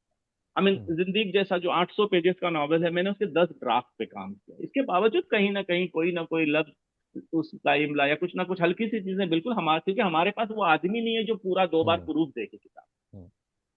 तो ये मसाइल हमारे अपने जरूर हैं। और ये एक चैलेंज है उर्दू पब्लिशिंग इंडस्ट्री के लिए और उर्दू फिक्शन के लिए, कि हम कैसे रीडरशिप क्रिएट करें पहले। जब तक रीडरशिप क्रिएट नहीं होगी, पब्लिशर अपना पैसा इन्वॉल्व नहीं करेगा, इन्वेस्ट नहीं करेगा। तो इकोनॉमी से नॉवेल जुड़ा हुआ है। जब तक नॉवेल नॉवेल की इकोनॉमी नहीं होती, अब जैसे फर्ज कीजिए, अब अंग्रेजी से उसका तकाबली मुताला कैसे करें, जहां अंग्रेजी में किताब शाया होने से पहले पेज की रकम आपको लाख से ज्यादा मिलती है, उर्दू में तो 10 साल वो नॉवेल जाता हो तब बड़ी मुश्किल से किसी को। और ये तो एक जनरल ऑर्डिनरी हमारी तरह के नए लिखने वालों को भी अगर इतनी बड़ी रकम अंग्रेजी का इदारा दे सकता है, तो उनकी जो अपने अंग्रेजी में लिखते हैं बड़े राइटर्स, उनको वाकई में बड़ी रकम होती है। तो ये इन्वेस्टमेंट उर्दू का पब्लिशर नहीं करता है। ये इन्वेस्टमेंट ना कुरैतुल हैदर की राइटिंग में हुआ, ना इस्मत चुगताई की राइटिंग में हुआ, ना आज असद मोहम्मद खां की राइटिंग में आप देखें। तो ये तो ड्रॉबैक है उर्दू का। और ये उर्दू का मेरा ख्याल है कि सबसे, इस मौजू पे तो बार बार गुफ्तगू होनी चाहिए, और उर्दू के पब्लिशर्स को साथ में बैठ कर उनके साथ बात करनी चाहिए, ताकि पब्लिशर के पॉइंट ऑफ व्यू से भी हम ही सुने कि उनके चैलेंजेस क्या क्या है। राइटर तो अपने तौर पे वो सारी बातें कहेंगे जो राइटर अपने मुफाद में देख रहा है। वो चाह रहा है उसके पास लीडरशिप हो, लेकिन लीडरशिप आएगी कहाँ से? आपके पास जरा सा आप थोड़ा सा लिखने का चैलेंज लेना नहीं चाहते, आप वो समाजी सच्चाइयां बयान नहीं करना चाहते जो राइटिंग का बेसिक मोटर है, काम है। आप बिल्कुल वाहियात किस्म की टीवी सीरियल की तरह के नॉवेल और कहानियां लिखना चाहते हैं। आपके पास, आपको रीडर मिलेगा कैसे जब रीडर के पास नेटफ्लिक्स से लेकर हजार तरह के एंटरटेनमेंट के सोर्सेस अवेलेबल हैं, जहां पर वो अच्छे से अच्छा मवाद देख सकता है। आप क्या देते हैं, क्या लिखते हैं, और आपने इस फन की जो जो जो जमालियात है उसको कितना सीखा है, कितना बरता है। तो नयापन जब तक आएगा नहीं, नई राइटिंग नहीं आएगी, तब तक ये चीजें अवेलेबल नहीं है। तो मुझे लगता है कि नईमा ने बहुत ही उम्दगी से, लेकिन नईमा का पर्सपेक्टिव अंग्रेजी के पॉइंट ऑफ व्यू से उर्दू पब्लिशिंग को देखने का है। लेकिन उर्दू पे अपनी पब्लिशिंग इंडस्ट्री की हालत बहुत बुरी है। और उसको पब्लिशर राइटर दोनों के पॉइंट ऑफ व्यू समझने की जरूरत है, क्योंकि 99% उर्दू का फिक्शन राइटर वो सेल्फ पब्लिशिंग की कैटेगरी में आते हैं। बड़ी मुश्किल से मुझे लगता है कि दोनों ममालिक को जाकर ये 4 या 5 राइटर्स आए हैं पिछले 10, 15, 12 वर्षों में, जिनको पब्लिशर, जिनको छापना चाहते हैं, जिनसे पब्लिशर रास्ते करते हैं। वरना हमारे सीनियर राइटर्स भी जो हैं, उनको भी कोई छापना नहीं चाहता। तो ये चैलेंजेस तो हैं उर्दू के साथ बहुत सीरियस। हम आज आपकी इजाजत हो, मैं जी एक दो जी जी भाई, रहमान साहब से। जी जी जी, जरूर जरूर। अच्छा, ये आपने बात की रहमान साहब की, अभी ये राइटर्स लाइक अली अकबर नातिक है जिनकी अब ये जो लाइब्रेरी है उसमें आपकी भी कंप्लीट कलेक्शन मौजूद है, और अली अकबर नातिक साहब की भी मैं देखती हूँ काफी बुक्स मौजूद है। अम सही बात है कि अगर जिस तरह ड्रामे हैं उसमें अगर आप सिर्फ मास ऑडियंस को देखेंगे तो आपका नॉवल क्या है, वो नॉवल थोड़ी है, वो तो छिलका है, वो कौन पढ़ेगा और क्यों पढ़ेगा। और ये जिन राइट। आपने एग्जांपल दी, आप हो गए अली अकबर नातिक हो गए, इनके काम में आपको वो रोबस्टनेस नजर आती है, इसके अंदर आपको मसल नजर आता है, बिकॉज एक इमेजिनेशन का मसल है। और मैंने अली अकबर नातिक के साथ 4 साल काम किया था फॉर द ट्रांसलेशन ऑफ नौला की कोठी। अब वो उनकी दो पर्सनालिटीज हैं, एक is Ali Akbar the writer, दूसरा is Ali Akbar the person that you see on social media. So the trick to working successfully with Natiq is कि वो जो सोशल मीडिया वाला पर्सन है आप उसको बिल्कुल इग्नोर करें and you just work with writer. तो मैंने देखा था कि वो कितने सीरियस हैं और कितने वो कमिटेड हैं अपने काम के साथ, और वो अपने काम के ऊपर और अपनी वो प्रोडक्शन यानी कि लिटरेरी प्रोडक्शन की क्वालिटी पे वो कोई कॉम्प्रोमाइज नहीं करते, और कोई बहुत ज्यादा वो कंफर्टेबल सिचुएशन में नहीं रहते। उनकी स्ट्रगल है उनकी जिंदगी में हर लिहाज से, लेकिन बहुत कमिटेड है वो क्राफ्ट के ऊपर, और आपको नजर आता है कि उनकी किताबें आती जाती हैं और एक से बढ़कर एक होती है, बिल्कुल फर्क होती है।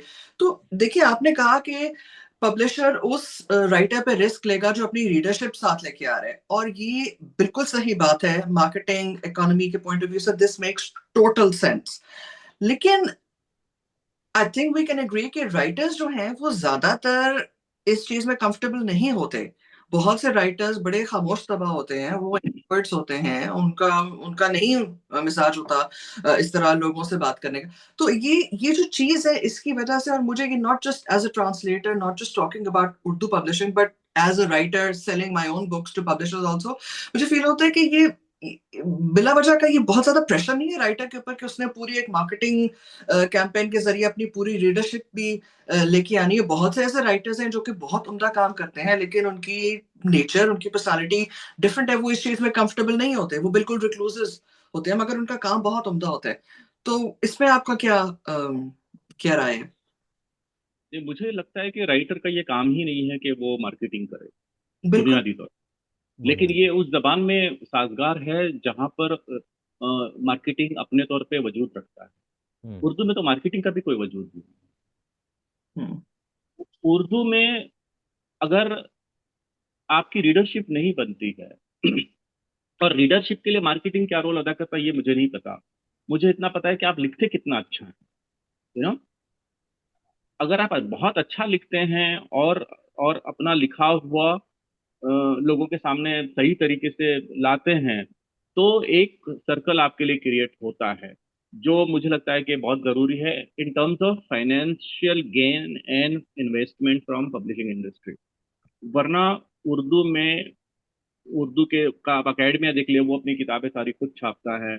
उर्दू के शौरा को देख लीजिए, वो अपनी किताबें खुद छापते हैं, सिवाय मादूद चंद उन शौरा को जिनको मुशायरे के जरिए से और उनकी शायरी के जरिए से बेपनाह शोहरत नसीब होती है ना। उनके अलावा सारे शौरा अपना अपना मजमू कलाम खुद पैसा इन्वेस्ट करके शाया करते हैं। उर्दू के अफसाना निगारों का भी यही हाल है। उर्दू में सफरनामा लिखने वालों का भी यही हाल है, सवाने लिखने वालों का भी यही हाल है। तो नस्र से जुड़ी हुई उर्दू की तमाम इसनाफ का यह हाल है, सिवाय नॉवेल मुझे लगता है कि एक्सेप्शनल होता जा रहा है, जहां पर नॉवेल लोग शाया करना चाहते हैं। तो डेफिनेटली राइटर का ये जॉब नहीं है कि वो उसका काम लिखना है। लेकिन हम एक ऐसी बदनसीब जबान में लिखते हैं जहाँ पर हमको वो सारी आसूदियाँ नसीब नहीं है। फॉर एग्जाम्पल, अगर मैं अंग्रेजी में लिखता तो शायद मेरा ये कंसर्न ही नहीं होता कि किताब की मार्केटिंग कैसे होगी, इंटरव्यू डिजाइन कैसे होगा, क्योंकि वो सारा पब्लिकेशन करता है। पब्लिकेशन आपको 6 महीने का, 3 महीने का एक पूरी प्लानिंग करता है, किताब के लॉन्च से लेकर किताब की पहली कॉपी प्रेस से बाहर निकल कर कितने इंटरव्यूज होंगे, क्या क्या होगा ये सारा काम पब्लिकेशन करता है। लेकिन उर्दू में पब्लिकेशन कुछ नहीं करता है। और अगर उर्दू का राइटर, हर राइटर ये समझेगा कि मैं सिर्फ अपने नफ्स की आसूदगी के लिए लिखता हूँ, मैं सिर्फ अपनी जहनी तस्कीन के लिए लिखता हूँ, तो रीडर, जो रीडर जिनविन रीडर्स है, जो वाकई में पढ़ना चाहते हैं, जिन्हें तलब है कि वो अच्छा फिक्शन पढ़े, उन्हें उसका इल्म कैसे होगा कि ये अच्छी किताब है, या मेरे ये किताब ऐसी है जिसे मुझे ट्राई करना चाहिए, ये राइटर ऐसा है कि मुझे ट्राई करना चाहिए। मेरा ख्याल है कि मुझे एक गैप बन गया था पिछले 30-40 वर्षों की एक तरह से एक बेहरकती की वजह से, एक साइलेंस की वजह से, एक नो डिस्कोर्स ऑफ रीडर्स का जो कायम नहीं हुआ था, तो एक गैप आ गया था रीडर्स और लिखने वालों के बीच में, जो अब कहीं ना कहीं मुझे भरता हुआ दिख रहा है। उस गैप को भरना बहुत जरूरी है। देन अल्टीमेटली जब रीडर्स एक बार राइटर को जान लेते हैं, फिर उनका अपना इंतखाब है कि उनको किताब अगली नेक्स्ट बुक पढ़नी है नहीं पढ़नी है। तो पहला क्राइटेरिया तो यही है कि आपको अच्छा लिखना है। देखिए, अगर आपने खराब लिखा है, फिर आप सारे दुनिया जहान की मार्केटिंग कर लीजिए, आप रोजाना टेलीविजन पर इश्तिहार दीजिए, कोई आपको नहीं पढ़ेगा, कोई आपको नहीं पूछेगा। एक 2-4 दिन के लिए हंगामा आप बर्पा करेंगे, लेकिन एक जो ऑनेस्ट रीडरशिप है, मुझे नहीं लगता है कि रीडर से, एक तालीम याफ्ता और मुस्तकिल फिक्शन पढ़ने वाले रीडर से ज्यादा ईमानदार कोई रीडर होता है फिक्शन को देखने वाला। फिक्शन का जेन्युइन क्रिटिक उसका रीडर है। और रीडर का तसलसल ही एक किताब को 50 साल, 100 साल, 200 साल तक लेकर जाता है। तनकीद की रीढ़ की हड्डी में इतनी ताकत नहीं है, और ना ही प्रोपेगेंडा और मार्केटिंग में इतनी ताकत है। असल ताकत तो आपका रीडर है, और रीडर बुनियादी तौर पे मासूम होता है और बेईमान नहीं होता है। राइटर को उसमें उसमें उसमें फेथ रखना चाहिए। मेरा फेथ रीडर की सलाहियतों में है, खूबियों में है, और हर तरह के रीडर। मैं एक कॉलेज गोइंग क्लास की बात नहीं कर रहा हूँ। मेरी कोशिश होती है कि मेरा नॉवल एक ऐसा लड़का जिसने 10वीं जमात के बाद तालीम हासिल नहीं की, उसे भी पसंद आए, एक यूनिवर्सिटी में पढ़ाने वाले प्रोफेसर को भी पसंद आए, एक उर्दू का जो सबसे टॉप क्रिटिक हो, फॉर एग्जांपल मेरे जमाने में जो थे शमशुर रहमान फारूकी या गोपी चंद नारायण, इनको भी पसंद है। तो वो नॉवेल ऐसा कैसा बनेगा कि इन सारे क्लासेस के लिए उससे कुछ ना कुछ हो। सिर्फ एक क्लास के लिए नॉवेल लिख देना भी नॉवेल नहीं है। ये दुनिया नहीं। के जितने अजीब नॉवेल हैं जो मेरे और आपके सामने हैं, वो हर क्लास को किसी ना किसी सतह पर सेटिस्फाई करते हैं, किसी ना किसी सतह पर उनमें कुछ ना कुछ ऐसा होता है जिसमें वो देखते हैं और उनका नफ्स उससे मुतमईन फील करता है, उससे उसे इत्तेफाक फील करता है। तो मेरा ख्याल है कि सिर्फ प्रोपेगेंडा और मार्केटिंग से किताब को नुकसान होता है अगर किताब खराब है। तो पहली शर्त किताब का अच्छा होना है। और चूंकि हम उर्दू में लिखते हैं और हमारे पास स्पेस नहीं है, हमारे पास अखबार रिव्यूज नहीं करते हैं, हमारे पास उर्दू अखबार राइटर्स के इंटरव्यू नहीं करते हैं, हमारे उर्दू अखबार राइट किताब का इस्तकबाल नहीं करते हैं, तो हमारे पास तो अपना कोई कोई स्पेस बचा ही नहीं है जो न्यूट्रल होकर कुछ करे फिक्शन के लिए। मुझे लगता है कि ऐसे वक्त में अगर अली अकबर नातिक अपनी किताब के बारे में बोलता है या उस पर चीजों को शेयर करता है, तो ये उसको करना चाहिए, उसकी जिम्मेदारी है। मैंने भी ये किया है। और मुझे लगता है कि सभी सभी अच्छे राइटर्स को उर्दू में कम से कम ये करना चाहिए। अंग्रेजी में तो जरूरत नहीं होती है, या फ्रेंच में या जर्मन में मुमकिन है कि किताब शाया हो तो उसकी गुंजाइश ना हो। जैसे मेरी किताब जर्मनी में शाया हुई तो मुझे वहां से इनविटेशन दिया, इतने शहरों में घुमाया, इतनी यूनिवर्सिटीज में लेकर गए।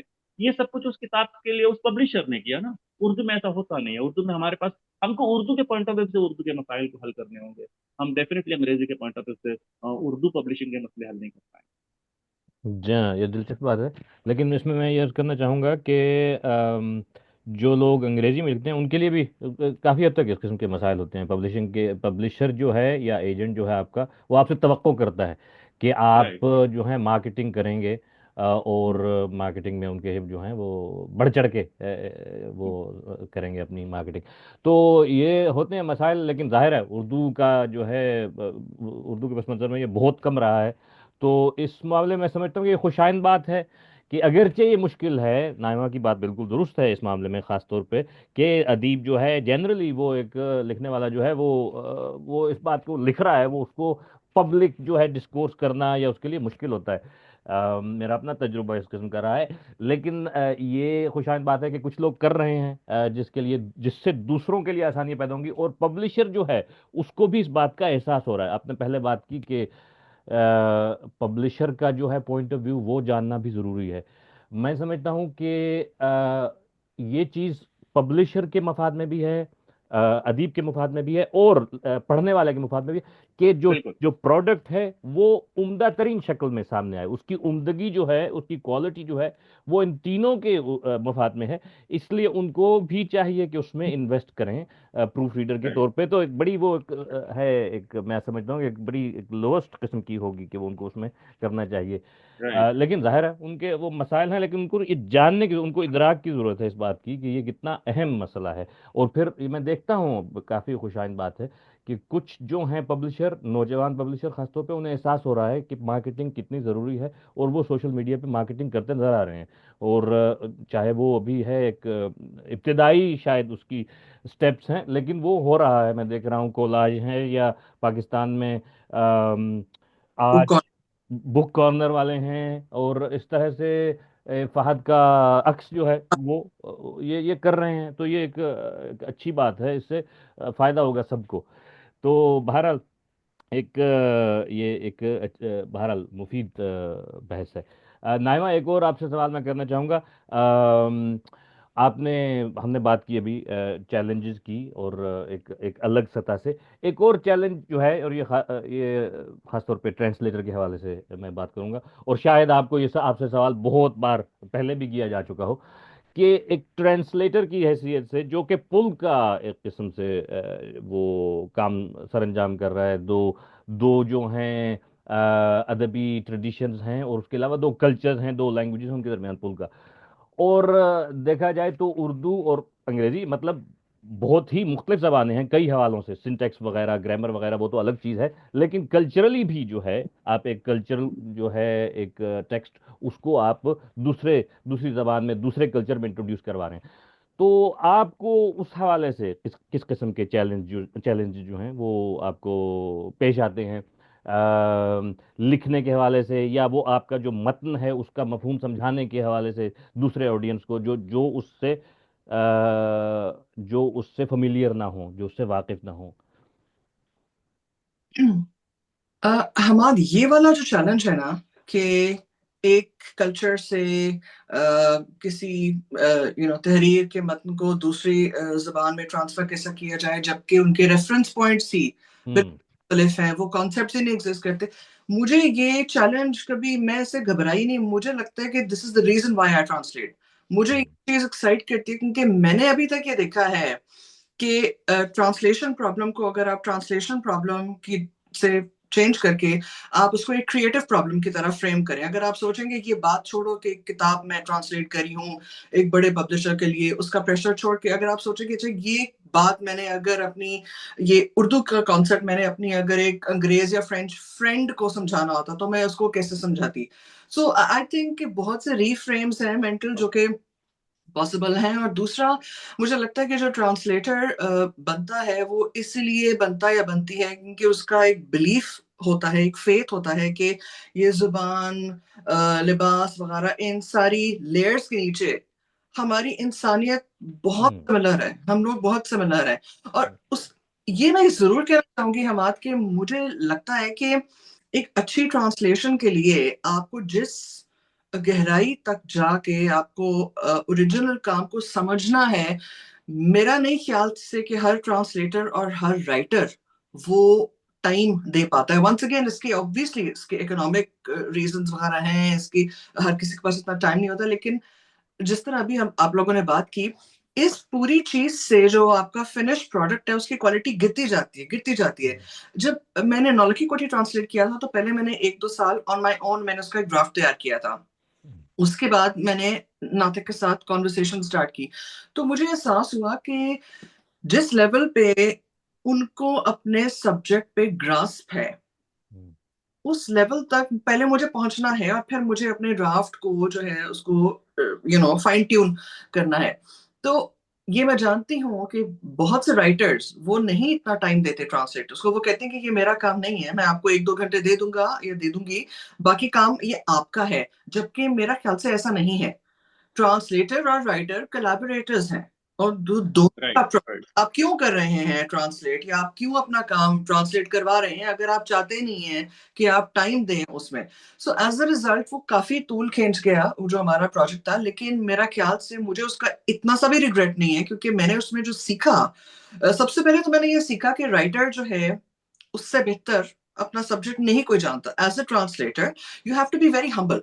आपका काम तब शुरू होता है जब आपको की राइटर की गहराई तक आप उस काम तक पहुंच जाए, उसके बाद आपका काम शुरू होता है। उससे पहले आप कैसे ट्रांसलेट कर पाते हैं? So I think this is a real challenge कि इतना टाइम, इतने रिसोर्सेज इन्वेस्ट करना। अब इसमें in the western world there are solutions for this, कुछ ग्रांट्स वगैरह अवेलेबल हम्म, है, मगर वो भी they are few and far between. Hmm, I think ये एक तो I reframe it as a creative problem, दूसरा मुझे चैलेंज वैसे ही एक्साइट करता है। I don't like, I am not stumbled by challenges. और तीसरा मैंने ये सीख लिया है कि अगर राइटर की तरफ से मुझे कभी भी ये फीलिंग आ रही है कि वो टाइम नहीं देना चाह रहे, then I am not interested in that project. मैं उस राइटर के साथ काम करूंगी जो कि खुला टाइम देगा, बिकॉज मुझे क्या पता अगर मुझे एक चीज नहीं समझ आ रही 2 मिनट में, तो मैं क्या करूं भाई, मैंने समझना है। अगर उसमें 2 मिनट की बजाय उसमें 15 मिनट लग रहे हैं और एक बार में मुझे समझ नहीं आ रही, मुझे समझना है, तो अगर आप में इतनी पेशेंस नहीं है, या आप फॉर वट एवर रीजन आप नहीं टाइम देना चाह रहे, तो I don't want to do that project. So ये भी एक और चीज मुझे समझ आई है। और इस मामले में Natiq is very serious and very generous. मैंने उन्हें कह दिया था कि मुझे अगर जब तक समझ ना आए तब तक मैं आपका दिमाग खाऊंगी। तो उन्होंने कहा था कि ठीक है, आप कर लें। बट मैं आपको ये बता रही हूँ कि मेरे बहुत से ट्रांसलेटर फ्रेंड्स हैं जो कि कहते हैं कि राइटर्स बहुत स्ट्रिक्ट होते हैं इस मामले में, कि अच्छा जी हम 3 घंटे की एक मीटिंग रखेंगे, पहले ड्राफ्ट के बाद, ना उससे पहले कुछ ना उसके बाद कुछ। तो मैं तो आई एम वेरी क्लियर कि मैं इस तरह तो बिल्कुल भी काम नहीं कर सकती, बिकॉज इस तरह तो कुछ भी नहीं सिखाया जा सकता। आपने किसी बच्चे को अगर लैंग्वेज सिखानी है या कुछ तमीज सिखानी है, वट एवर, आप ये कह सकते हैं कि अच्छा जी 2 घंटे में अगर इसने नहीं सीखा तो बस थोड़ी होता है। सो या ये बहुत बड़ी दिलचस्प बात की आपने नाइमा। और मैं समझता हूँ कि देखिए कहीं आपको रेफरेंसेस मिल जाते हैं, यानी आपको डिक्शनरीज हैं या इस किस्म की चीज़ें जिनसे आपको कुछ ना कुछ जवाब मिल जाता है, लेकिन राइटर क्या कहना चाहता है, राइटर के अलावा कोई यानी उसकी असल बात जो है, असल मफहूम जो है वो राइटर ही समझ सकता है। और ख़ासतौर पे नातिक जैसे राइटर के हवाले से कि जिसके यहाँ बहुत से ऐसे रेफरेंसेस मिलते हैं जो बड़े स्पेसिफिक हैं उनके बैकग्राउंड के हवाले से भी। और ये मुझे बड़ी दिलचस्प बात लगी, बहुत लुत्फ आया मुझे आप दोनों की, यानी कि नातिक की जो किताब है और आपकी किताब, आपका तर्जुमा साथ साथ पढ़ के मुझे बड़ा लुत्फ आया कि वो आपने किस तरह से उनको जो है पहुंचाया है एक नई ऑडियंस तक। तो ये बड़ी एक कामयाबी है इस हवाले से। रहमान साहब, आपसे यही सवाल मैं एक अलग हवाले से करना चाहूँगा कि आप बतौर मुसन्निफ जो हैं जिनका काम तर्जुमा हो चुका है अंग्रेज़ी में या दूसरी ज़बानों में, आपका मुतरजम के साथ जो है कैसा वास्ता रहा है, तर्जुमे के साथ कैसा वास्ता रहा है, तो क्या ताल्लुक़ रहा है, और आपने इसको किस हवाले से देखा है, ये सवाल मैं आपसे करना चाहूँगा। वेल, एक मिनट। हाँ, वेल, मेरा तजुर्बा तो बहुत खुशगवार रहा है। बानी का एक मिसरा है ना कि मैं दरमियान गुफ्तगू अ, सब रखते, तो मुझे ऐसा लगता है कि बहुत सारी बातें ऐसी हैं। मेरे पास तल्ख तजुर्बात कम हैं, जो हैं वो मेरे अपने हैं, लेकिन राइटिंग से related I think I been very fortunate. एक बार मैं ऐसे ही घर में अपना कुछ काम कर रहा था और मैंने एक ईमेल रिसीव किया, और वहाँ वहाँ से वो अलमुड देनेगर का ईमेल था कि उन्होंने मेरा नॉवेल रूजिन पढ़ा है उर्दू में और वो तर्जुमा करना चाहती हैं। मुझे लगा पता नहीं किसी ने ऐसे ही मजाक कर दिया होगा ना, कौन पढ़ेगा जर्मनी में। मैंने कहा ठीक है, आप कर लीजिए, लिख दिया। और and I forget it, and after some time she said कि एक 6-7 महीने शी सेड कि I am ready with the draft, and that was surprise and shocking thing for me. और उसके बाद फिर उन्होंने कहा कि हम रोजाना जो भी उर्दू का मतन, जो बातें नईमा बता रही थी वो बहुत अहम होती हैं, कि किस तरह से तर्जुमा हुआ है, क्या ये लफ्ज तुमने इन्हीं बानों में इस्तेमाल किया है। ये पूरा काफी लंबा पीरियड ऑलमोस्ट, मतलब मुझे इबारतें भेजती रही जहां पर उनको खदशा था कि उन्होंने कहीं गलत तर्जुमा ना किया हो। तो ऐसी बहुत सारी ईमेल्स हमारी और उनके दरमियान शेयर होती रही। और मुझे लगा कि राइटर को, और नईमा साहिबा बहुत दुरुस्त कह रही हैं, कि राइटर को वक्त देना चाहिए, क्योंकि अगर आप तर्जुमे की सेहत बेहतर रखना चाहते हैं तो बिल्कुल आपको जितने भी सवाल हों मुतरजिम के जहन में और उनका जवाब देने के लिए राइटर को हाजिर होना चाहिए। तो अलमुत साहिबा ने जितनी भी चीज़ें रूज़िन के बारे में, क्योंकि उसमें बहुत सारी अलामती इस्तिलाहें भी थी, तो रेफरेंसेस थे, शहर से रिलेटेड तारीखी बातें थी जिनको अलग तरह के अल्फाज में पोशीदा रखा गया था, तो वो सारी चीज़ों को वो जानना चाहती थी, तो फिर मैंने उनको जवाब दिए। और फिर वो नॉवेल उसके बाद वो इशात के मराइल जब पेंगुइन ने रोजिन शाया करना चाहा तो यही हुआ। जब सबिका अब्बास नकवी ने उस ड्राफ्ट पर काम किया तो उसके साथ भी वो मेरे घर भी आई थी, हमने कई मुलाकातें की, कई तरह का उस पर ईमेल्स पर एक्सचेंज हुआ, जो चीज़ें उसको अंग्रेजी में उर्दू की थी या बानी के अशार थे जिसमें उसको वो किस तरह से उसको लाना था, वो सारी बातें, तो एक लंबा प्रोसीजर होता है। उसके बाद फिर एडिटिंग का अपना प्रोसीजर, जिसमें एडिटर बहुत सारे ऐसे अल्फाज के मुतरादिफ के बारे में जो तर्जुमा था उसको, जो जैसे मिसाल के तौर पे एक लफ्ज है मद्रासी, जो हम आमतौर पे बम्बई वाले साउथ के लोगों के लिए इस्तेमाल करते थे, अब अगर उसका इस्तेमाल किया जाएगा तो वो कानूनन मतलब एक तरह का एक प्रॉब्लम सुलह क्रिएट हो सकती है, जी क्योंकि जी तो ये सारी टर्मिनल इन सारी चीज़ों पर काम हो, तो मेरा बहुत ही खुशगवार तजर्बा रहा है। फिर उसके बाद ऑन द अदर साइड जब छपा तब वो हमारे दोस्त जिन्होंने उसको तर्जुमा किया, रियाज उन्होंने भी लतीफ़ साहब। बिल्कुल बहुत मेहनत से उस पर काम किया, और उन्होंने भी जितना ड्राफ्ट वो करते जाते थे वो मुझे भेजते रहते थे, और हम लोग फिर उस पर दोनों मिलकर डिस्कस करते थे। तो मेरा ख्याल है कि मैंने बहुत ऑनेस्टली जितना भी वक्त मुतरजमीन ने तलब किया है, मैं हमेशा उसके लिए हाजिर रहा हूँ। अब जो हिंदी में तराजीम हो रहे हैं या हिंदी का जो वानी ने छापा है रोजिन का, उसका प्रोसेस भी ऐसा ही लंबा प्रोसेस होता है। तर्जुमा मतलब एक 6-7 महीने का काम नहीं होता है, कभी कभी इससे साल 2 साल 3 साल भी हम्म जा सकते हैं। तो और जैसे रोजी जैसे हिंदी से करना आसान था निस्बतन, लेकिन इसके बावजूद बहुत वक्त लगा उस पर, और कई चीजें जो एक, जबकि उर्दू हिंदी बहुत करीब हैं, ग्रामर हम्म करीब है, वोकेबलरी करीब है, इसके बावजूद उर्दू में जो चीजें हम लाते हैं इख्तियारती और अलामती सतहों पर, उनके लिए भी वक्त लगता है, कि वरना वो एज इट इज उर्दू में हम उसको सिर्फ स्क्रिप्ट बदल देंगे तो वो ही बहुत गंदी साउंड होगी देवनागरी स्क्रिप्ट में। तो बहुत सारी चीजें होती हैं, और मेरा ख्याल है कि एक सफर है राइटर की जिंदगी में, ये एक सफर है जहां पर जब वो इन मराहिल से गुजरता है तब सीखता है कि हाँ भी तर्जुमा हो रहा है तो आपको अवेलेबल होना है, आपको वक्त देना है, आपको समझाना है। तो बिल्कुल मैं नईमा साहिबा ने जो बातें एक एक मुतरजिम के पॉइंट ऑफ व्यू से कही, मैं एक राइटर के पॉइंट ऑफ व्यू से उन्हें बिल्कुल दुरुस्त महसूस करता हूँ। और मैं हर फिक्शन निगार से कहूँगा कि जब भी आपकी जिंदगी में ये खुशगवार मरहला आए कि कोई आपकी किताब का तर्जुमा किसी जबान में करना चाहे, तो आप इसे इसे इसे एक नेमत समझें, इसे एक, और उसके लिए हम वक्त तैयार रहें, जितना भी वक्त तर्जुमे के लिए दरकार हो हमें देना चाहिए। And hmm I had a very good experience with all this, and this ji is learning for me. नहीं, बहुत खुशी हुई कि सुनकर कि आपका इतना अच्छा तजुर्बा रहा मुतरजमीन और तर्जुमे के साथ। अब हमारे पास वक्त कम है। सबीन का एक और सवाल मैं पढ़ रहा हूँ कि ऑडियो बुक्स जो हैं वो प्रमोशन के लिए क्या काम कर सकती हैं, उर्दू अदब की, उर्दू जी, लिखाई की प्रमोशन के लिए। और मैं समझता हूँ कि that's a good एक question. जी कि एक नई चीज़ है अगरचे, ख़ासतौर पे उर्दू अदब के हवाले से, लेकिन मैं देख रहा हूँ कि उर्दू किताबें जो हैं कुछ वो उनका ऑडियो जो है वो ऑडियो बुक में मौजूद हैं स्टोर पे, और ये बड़ी अच्छी बात है। लेकिन मैं समझता हूँ कि ये काफ़ी हद तक सिर्फ क्लासिकी हद तक हैं, यानी क्लासिकी अदब जो है वो हुआ है। जदीद जो है उसके बारे में मैं नहीं जानता। मैं आपके तजुर्बे से यानी मुस्तफ़ीद होना चाहूँगा, आप दोनों के, आपका क्या तजुर्बा है इस हवाले से, ऑडियो बुक के हवाले से। ऑडियो नहीं मैं कहेंगे। जी जी, ऑडियो बुक, उर्दू अदब की ऑडियो बुक।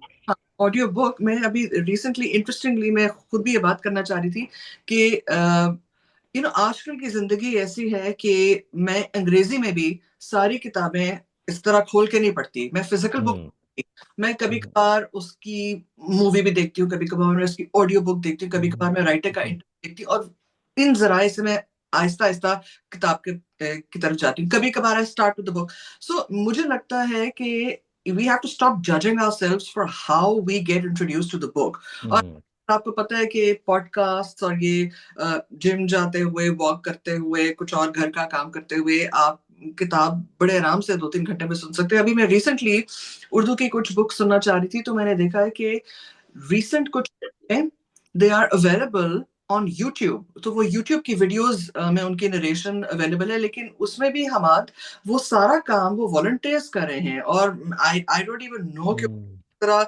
शुक्रिया अदा किया जाए, बिकॉज वो इतने मजे की नरेशन है कि शायद किताब पढ़ने से आपको उतना लुत्फ ना आए जितना आपको उस नरेशन में आता है, बिकॉज वो पूरा आपको उस माहौल में ले जाते हैं। वो सारा उनका वॉलंटियर काम है। I don't think they were paid for it. So अभी ये अपनी अकीदत से, अपनी मोहब्बत से, वो उनको किताब पसंद आई, उनको ऑथर पसंद आया, उन्होंने वो पूरी रिकॉर्ड कर दी, घंटों घंटों की नरेशन रिकॉर्ड की हुई है। बट वंस अगेन, एज अभी रहमान साहब ने कहा, ये इंडस्ट्री तो है नहीं। इंडस्ट्री तो वो होती है जिसमें हम्म, मार्केट के डायनामिक्स हों, डिमांड हम्म, सप्लाई के। ये तो वो है नहीं। अभी तो ये सारा कुछ अकीदत और उस पे चल रहा है। तो अवेलेबल तो है यूट्यूब पे, मगर वही चूंकि इंडस्ट्री नहीं है, इसलिए आपको नजर नहीं आता कि किसी सीक्वेंस या किसी अवेलेबल है। जिसको जो ऑथर पसंद आ गया, उसने उसकी किताब ट्रांसलेट कर दी। बहुत सौ ने पूरी किताब नहीं ट्रांसलेट की, उसका एक चैप्टर कर दिया। तो अगर ये किसी मुनज़्ज़म तरीके से दस्तयाब हो, तो ये बहुत मुफीद चीज है। जी। रहमान साहब, आप क्या राइट, कहना चाहेंगे? राइट। बहुत सही बातें नईमा साहिबा ने कही। मेरा तजुर्बा बड़ा अजीब रहा है इस मामले में। एक तो ये कि हमारे कुछ दोस्त हैं दिल्ली में जिन्होंने काफ़ी रिकॉर्डिंग्स की हैं, और ये बिल्कुल उनकी मोहब्बत है, इसमें कोई फाइनेंशियल उनके पास रिसोर्सेज नहीं थे। उन्होंने कुछ लोगों से, मुखैर लोगों से कुछ यकीनन ताउन लिया होगा, और ये काम वो इसलिए कर रहे हैं क्योंकि उनका अदब, उनका पैशन है। तो ऐसे कई नौजवान दिल्ली में हैं जिन्होंने किया है।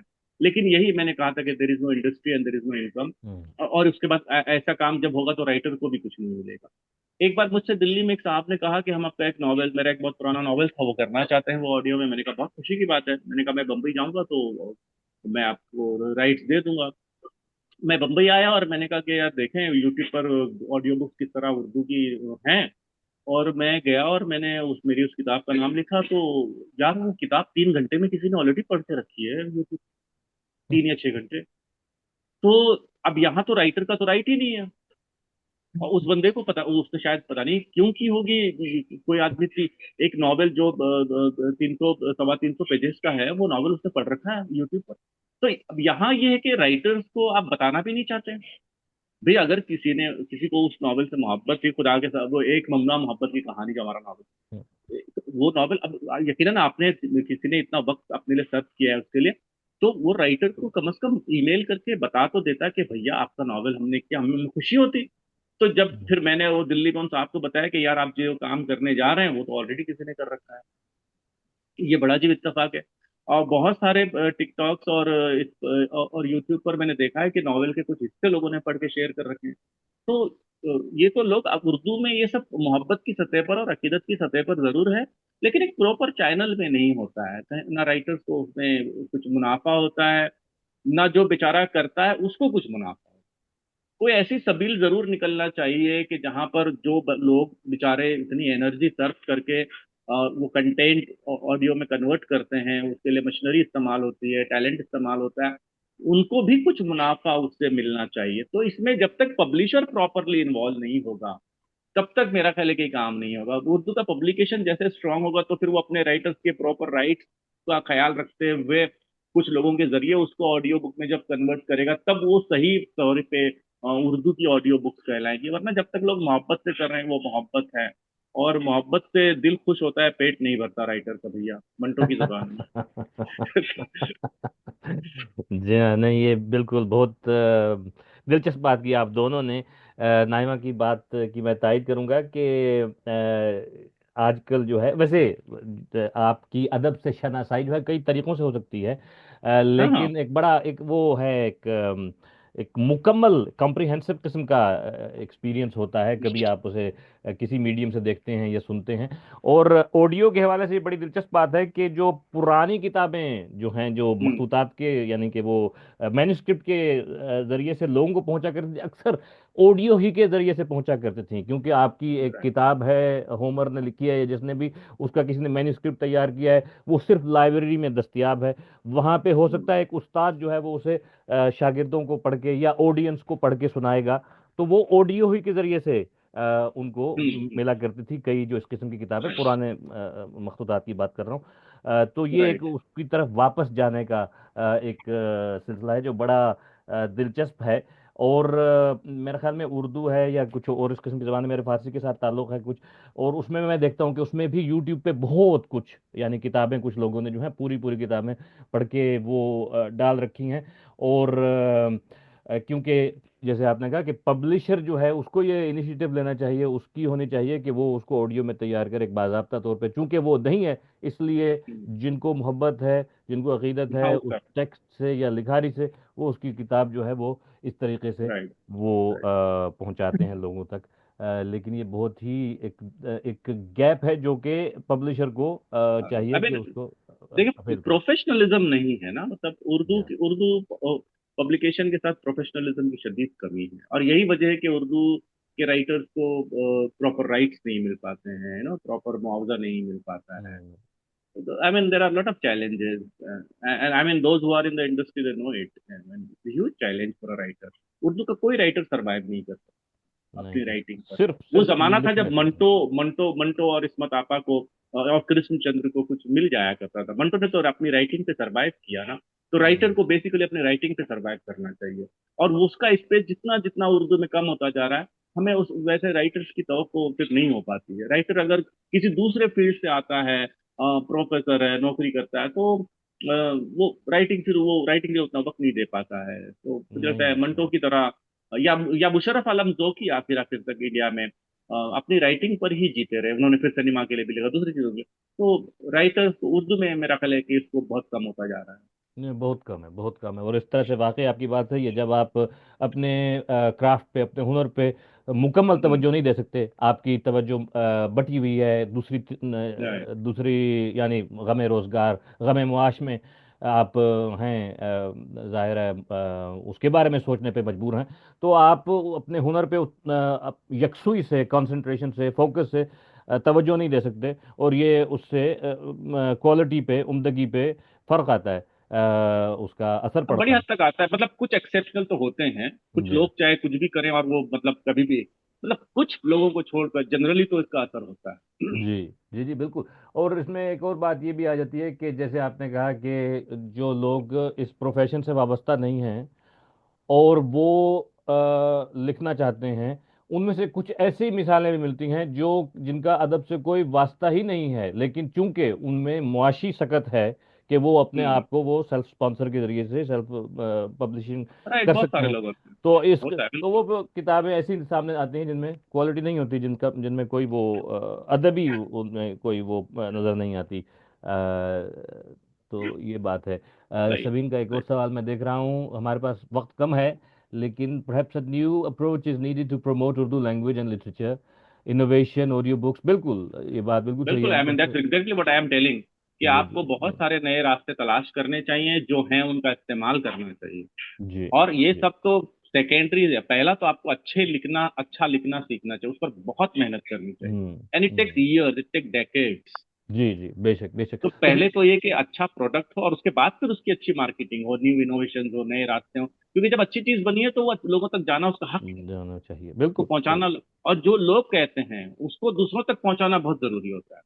जी जी जी बिल्कुल। नहीं, इसमें ये दोनों बहुत अहम है, बिल्कुल मैं आपकी बात से इत्तेफाक करूंगा कि अदीब, जाहिर है अदीब, अच्छा अदीब वो भी ज़रूरी है, और फिर पब्लिशर जो उसको मौका दे वो भी ज़रूरी है, और फिर इस किस्म की राइट। चीज़ें जो है, इनोवेशन है और इस किस्म के तरीके जो हैं वो उसको आगे ला सकते हैं, स्ट्रेंथन द इंडस्ट्री, इंडस्ट्री को वो तकवीत दे सकते हैं। तो ये बहुत ही सही सही। ज़रूरी चीज़ है। तो बिल्कुल। और इस मामले में मैं बल्कि ये एक और अच्छी बात है कि इसी प्लेटफॉर्म से, आनंद के प्लेटफॉर्म से मैं समझता हूँ, if I am not mistaken, एक और जो है सेशन है, पैनल है जो जिसपे बात होगी पब्लिशर्स के दरमियान। और अच्छा। मैं समझता हूँ कि वो बड़ी एक बहुत अच्छा स्टेप है। उर्दू पब्लिशर्स जो हैं हम्म। वो उनको मौका मिलेगा कि वो आकर अपना वो नुक्ता नज़र, अपना पॉइंट ऑफ व्यू पेश करें, और वो बड़ी दिलचस्प डिस्कशन रहेगी मेरा ख्याल में। तो बहरहाल बहुत बहुत शुक्रिया आप दोनों का कि आप तशरीफ़ लाए, आपने इतनी दिलचस्प बातें की, मुफीद बातें की। मुझे बहुत जो है लुत्फ़ आया आपकी बातें सुनकर। किसी न किसी हद तक मेरा ताल्लुक़ भी है उर्दू अदब से, पढ़ने के हवाले से या लिखने के हवाले से, तो मुझे खुद बहुत उनसे फ़ायदा हुआ। और उसके अलावा मैं समझता हूँ कि जो हमारे सुनने वाले हैं, देखने वाले हैं और नाजरीन हैं, हाजरीन हैं, उन सबको भी बहुत फ़ायदा मिलेगा और लुत्फ़ आएगा इन बातों से। आप दोनों से इस्तदा है, कोई अगर आप आखिरी कोई बात करना चाहें, कोई बात जो रह गई हो, जो मैं ना कह पूछ पाया हूँ या आप ना कह पाए हों, अगर आप अब इख्तितामिया तौर पे कहना चाहें तो प्लीज़। नहीं नहीं, मैं फेस्टिवल टीम का और आपका शुक्रिया अदा करूंगा। और खुशी हुई आपसे बात करके, नईमा साहिबा को भी सुनकर। और उम्मीद करते हैं कि मुस्तकबिल में भी हम किसी न किसी मौजू पर जो हमारी जुबान, तहजीब और तारीख से ताल्लुक रखता हो, अदबी तारीख से, उस पर भी बात करेंगे। और ये सिलसिला बहुत अच्छा है। मैं सबीन साहिबा और उनकी पूरी टीम का शुक्रिया अदा करता बहुत बहुत शुक्रिया रहमान साहब। नाइमा, आप। लाइकवाइज हमारा बहुत मजा आया आज रहमान साहब से। वंस अगेन मैं इनके काम को तो काफी देर से पढ़ी हूँ, लाइब्रेरीज में देख भी रही हूँ काफी साल से इनकी किताबें, लेकिन आज इन पर्सन मुलाकात हुई और आपसे तो वैसे ही काफी देर से बातचीत रहती है। एंड आई डोंट नो कि ये सबीन का शुक्रिया कैसे अदा किया जाए कि सब हम्म, is taking a risk on this and reminding us that English is not the only language in which beautiful quality literature exists और ये सारी ज़बानों को स्पेस दे रही है। सो आप सबका बहुत बहुत शुक्रिया और इंशाल्लाह आइंदा भी हम राब्ते में रहेंगे। बहुत शुक्रिया हूँ। नामा, बहुत बहुत शुक्रिया। और बिल्कुल मैं भी शुक्रिया अदा करना चाहूँगा सबीन का। मैं जैसे पहले अर्ज की कि मैं एक और पैनल में पार्टिसिपेंट के तौर पे शामिल था, सराइकी पर।